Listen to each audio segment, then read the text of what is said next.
October the 24th, I was invited to hear President Obama renew his call for immigration reform. Today I'm here with leaders from business, from labor, from faith communities who are united around one goal: finishing the job of fixing a broken immigration system. This is not just an idea whose time has come.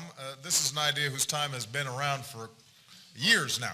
Leaders like all of you have worked together with Republicans and Democrats in this town in good faith for years to try to get this done.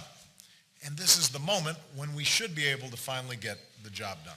And he reminded us of the urgency of the moment and that fixing this broken immigration system was good for our economy. We also know that the bill would grow the economy and shrink our deficits. Independent economists have shown that if the Senate bill became law over the next 2 decades, our economy would grow by $1.4 trillion more than it would if we don't pass the law.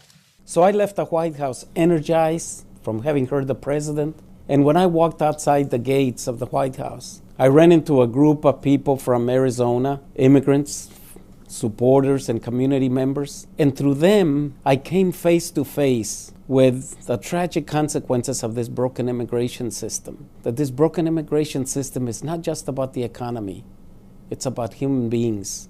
I heard stories about families who were broken up when the parents were deported and their children left in this country for facing an uncertain future. I heard about husbands and wives who all of a sudden were faced with a situation where they had to raise and support their families by themselves. I heard about sons and daughters who lost their parents but were never able to say goodbye because of their immigration status. And you know, when I heard those stories, it really broke my heart. And it made me wonder whether I had become complacent.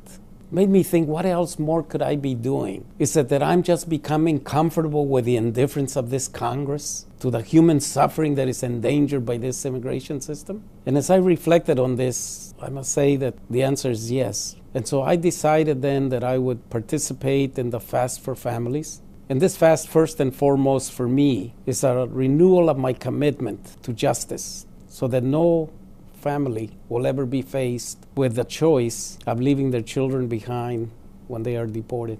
That no more will we have people dying in the desert with their family members never knowing what happened to them.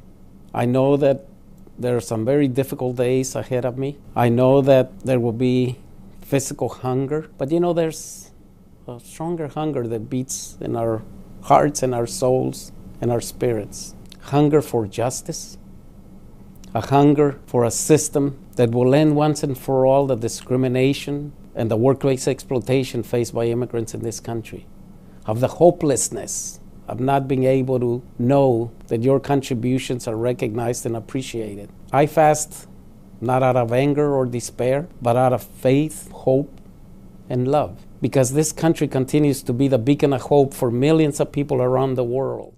But what we can't do is just sweep the problem under the rug one more time.